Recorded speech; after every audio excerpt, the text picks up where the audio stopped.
Olá, boa noite. O Jornal da Guará está no ar. Na edição de hoje, você vai ver.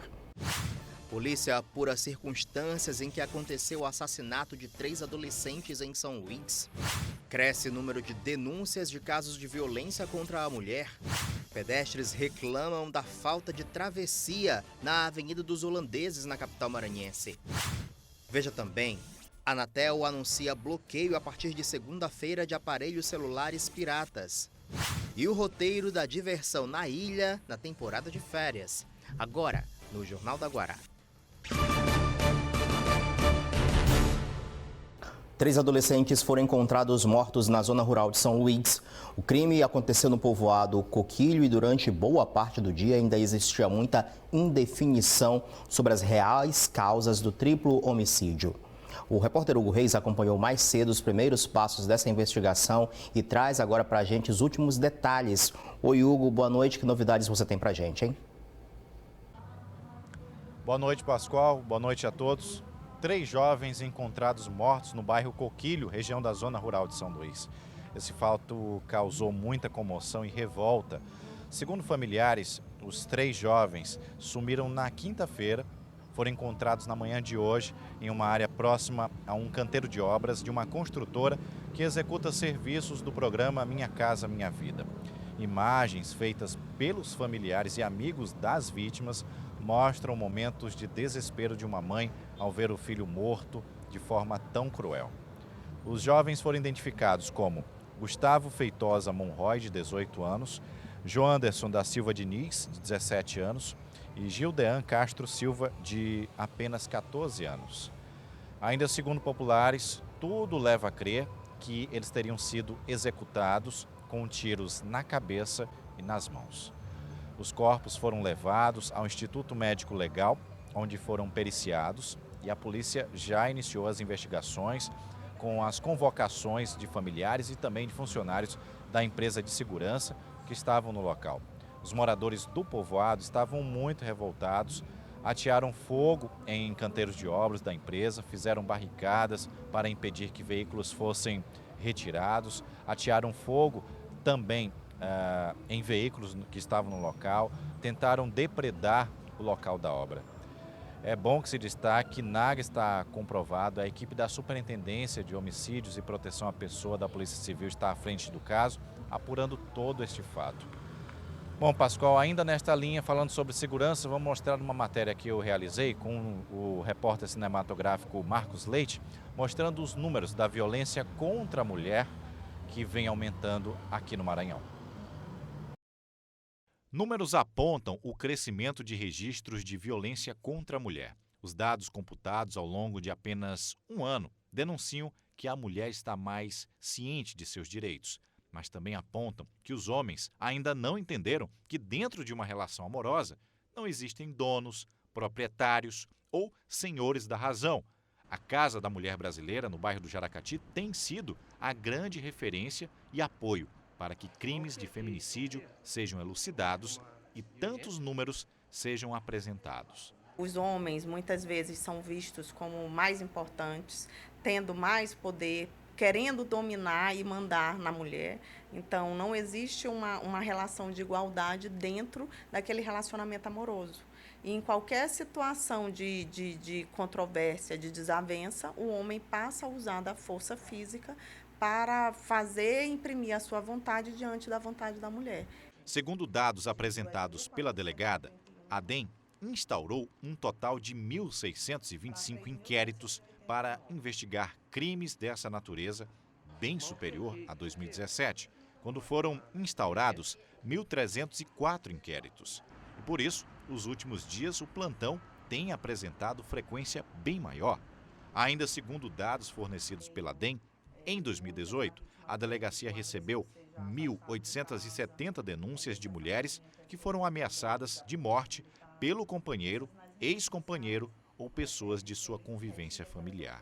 O trabalho feito pela equipe de polícia não vem atuando apenas na ponta final, nas investigações de possíveis crimes, mas atua também fortalecendo ações nas comunidades. A gente está com esse programa Bate-Papo com a DEM, onde a Delegacia da Mulher vai até as escolas, igrejas, associações de bairro, hospitais, onde a gente recebe esse convite, a gente tem ido para conversar sobre o que é a violência doméstica e familiar contra a mulher, sobre o que é essa desigualdade de gênero, como se combater isso, como se denunciar e descortinar e tirar e acabar com essa história de que entre briga de marido e mulher não se mete a colher. Não, as pessoas têm que entender que não é só uma briga, isso aí é crime e precisa da intervenção estatal, precisa sim da intervenção da polícia para que vidas sejam salvas.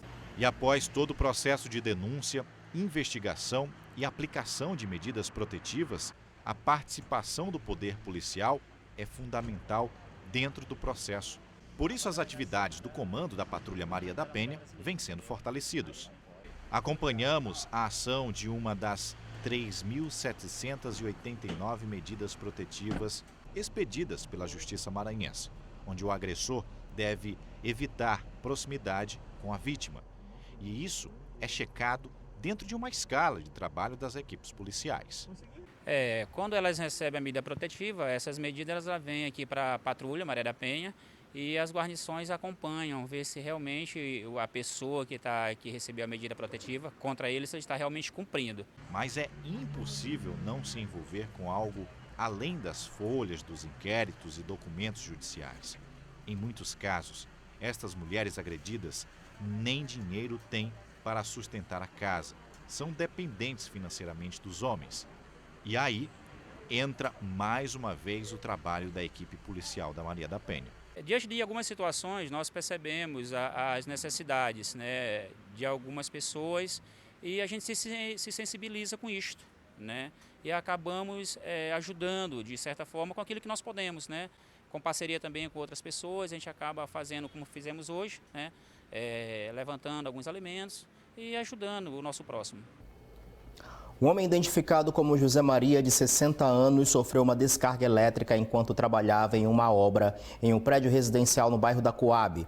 Ele estava concretando a laje quando um dos equipamentos que ele utilizava para trabalhar tocou na fiação elétrica da rede de alta tensão.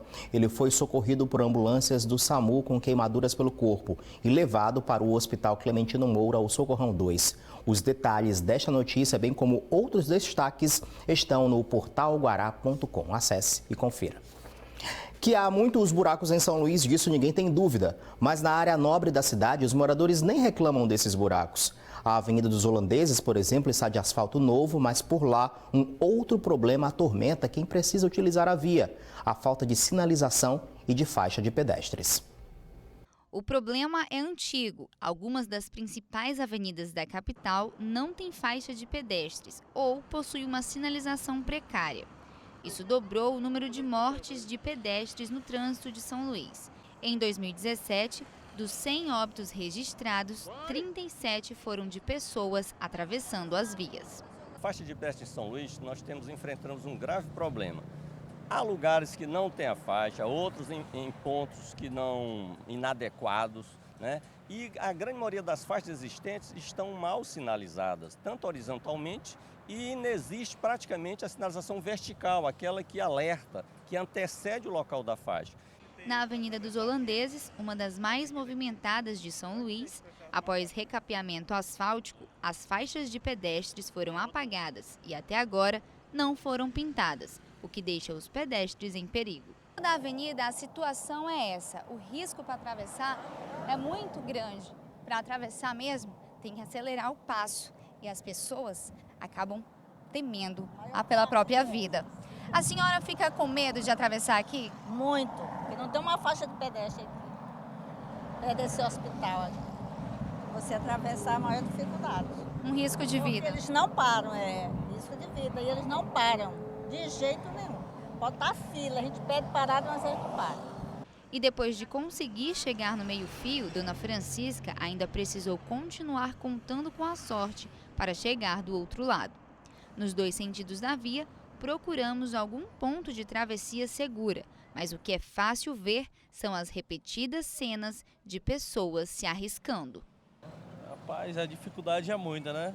Depois que fizeram o recapeamento da pista, apagou a faixa e o trânsito muito grande de veículos, é uma vergonha para o estado do Maranhão, né? Até o fechamento dessa edição, ninguém da Prefeitura de São Luís havia se manifestado sobre o assunto. Veja agora o que mais foi notícia nesta sexta-feira.